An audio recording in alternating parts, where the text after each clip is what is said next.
اس شدید ہوا اور طوفانی لہروں نے ہماری کشتی اور سمندر میں موجود دیگر کشتیاں ڈولتی چلی جا رہی تھیں۔ کشتی کے مسافر اس صورتحال سے پریشان اور ہر کوئی اپنے اپنے خداؤں کو پکارنے لگا، کیونکہ کسی کو کچھ سمجھ نہیں آ رہا تھا کہ کیا کرے۔ سمندر سے اٹھنے والی لہریں ایک سمت کی بجائے ہر سمت سے کشتی کو اپنی لپٹ میں لے رہی تھیں۔ تھک ہار کر ملا نے بھی چپو چھوڑ دیے اور ایک طرف بیٹھ گیا۔ اب ہم میں سے ہر کسی کو یہ یقین ہو چکا تھا کہ ایک موت یقینی ہے۔ سورج غروب ہونے کو تھا اور اس کی روشنی آہستہ آہستہ ختم ہوتی جا رہی تھی۔ شام کا اندھیرا اور منزل کا کوئی پتہ نہیں کہ یہ بھی خبر نہ تھی کہ کشتی کس سمت میں جا رہی ہے اور سمندر کی لہریں اب کب تک کشتی کو سلامت رہنے دیں گی۔ اس خوف و ہراس کی حالت میں رات گزر گئی اور صبح کی ہلکی ہلکی روشنی پھیلنے سے ہر طرف اجالا ہی اجالا ہو گیا۔ کشتی کے رات بھر ہچکولے کھانے کے بعد کسی کو کچھ خبر نہ تھی کہ ہم کہاں پہنچ گئے ہیں۔ پھر اگلا دن بھی اسی کیفیت میں گزرا اور پھر اسی رات کے بعد دن اور دن کے بعد رات آ گئی۔ ہماری کشتی کو سمندر میں پھنسے ہوئے پورے 30 دن گزر گئے۔ پھر اچانک 30 دنوں کی اس صورتحال کے بعد پھولے بھٹکے مسافروں کو دور سے ایسا نظر آیا جیسے درخت سمندر میں کھڑے ہوں۔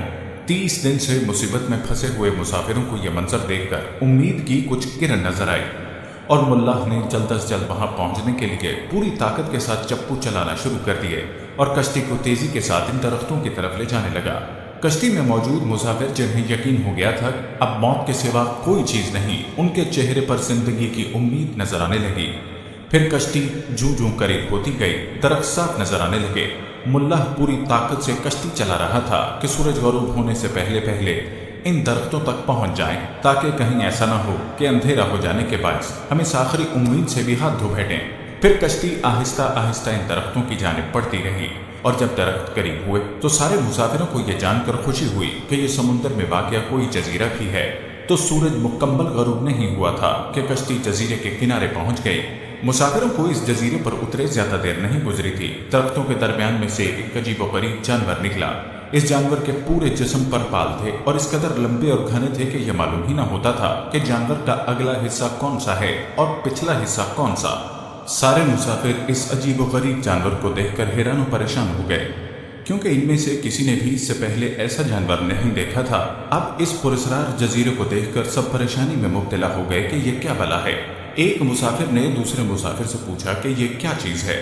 جانور نے مسافر کی یہ بات سن لی اور مسافر کے جواب سے پہلے جانور خود بولا کہ میں جاسوس ہوں۔ جانور کے انسانوں کی طرح گفتگو کرنے سے تمام مسافر مزید پریشان ہو گئے، کیونکہ آج تک انہوں نے کسی جانور کو انسانی زبان میں بولتے نہیں دیکھا تھا، نہ ہی سنا تھا۔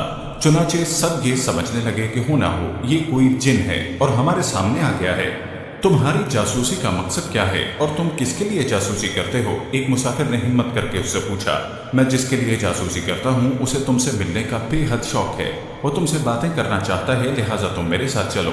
یہ سن کر تمام مسافر حیران پریشان چپ چاپ اس کے پیچھے ہو لیے۔ وہ عجیب و غریب جانور درختوں کے درمیان راستے سے ہوتا ایک پرانے محل کے سامنے جا کر کھڑا ہوا۔ محل کو چاروں طرف سے بلند و بالا درختوں نے گھیر رکھا تھا۔ مسافروں نے وہاں پہنچ کر پریشان نظروں سے اس کی طرف دیکھا اور پھر جانور کی طرف سوالیہ نظروں سے دیکھنے لگے۔ جانور پھر آگے چلا اور سب مسافروں کو ایک بڑے دروازے سے گزارتے ہوئے محل کے اندر لے گیا۔ محل کے اندر داخل ہوتے ہوئے سب نے دیکھا ایک بہت بڑا شخص زنجیروں میں جکڑا ہوا تھا اور رہائی کے لیے کوشش کر رہا تھا۔ ہم نے اس سے پہلے اتنے بڑے قداور اور اتنے زیادہ روب والے شخص کو نہ دیکھا تھا۔ ایک مسافر نے ہمت کر کے پوچھا کہ تم کون ہو؟ میں کیا ہوں اور کون ہوں یہ تو تم جان ہی لوگے، پہلے یہ بتاؤ کہ تم کون ہو۔ اس نے سوال کرنے والے مسافر سے پوچھا۔ ہم عرب قبائل لحم اور جزام کے لوگ ہیں، اور ساتھ ہی اس مسافر نے اپنے آپ بیتی اور یہاں تک پہنچنے کی ساری داستان بتا دی۔ اس قید میں جکڑے ہوئے شخص نے کہا، ذرا مجھے نخلستان بسان کے متعلق تو بتاؤ، اس کے متعلق کیا جاننا چاہتے ہو؟ ایک مسافر نے پوچھا۔ خبردار، ان قریب ان پر پھل لگانا بند ہو جائیں گے، وہ قیدی غصیلے انداز میں بولا۔ پھر وہ مسافروں سے مخاطب ہوئے کہنے لگا، اچھا قبرستان کے دریاؤں کے متعلق تو بتاؤ۔ مسافروں نے کہا، دریا کے متعلق کیا پوچھنا چاہتے ہو؟ وہ بولا، اس میں پانی ہے۔ مسافروں نے کہا، ہاں اس میں پانی ہے۔ اس نے کہا، ان قریب اس کا پانی ختم ہو جائے گا۔ پھر وہ کہنے لگا، زفر کے چشمے کے متعلق تو بتاؤ، کیا پوچھنا چاہتے ہو؟ مسافروں نے کہا، یہی کہ چشمے میں پانی ہے یا نہیں، اور اگر وہاں پانی ہو تو پھر وہاں کے لوگ چشمے کے پانی سے کھیتی باڑی کرتے ہیں۔ پھر وہ پوچھنے لگا، اچھا مجھے یہ بتاؤ کہ امیوں کے نبی محمد صلی اللہ علیہ وسلم کے بارے میں؟ مسافروں نے جواب دیا کہ انہوں نے مکہ سے اپنی دعوت کا اعلان کیا اور اب وہ مکہ سے نکل کر یثرب میں موجود ہیں۔ کیا وہ عرب کے لوگوں کے ساتھ کوئی لڑائی لڑے؟ عربوں نے لڑائی میں ان کا ساتھ کیا سلوک کیا؟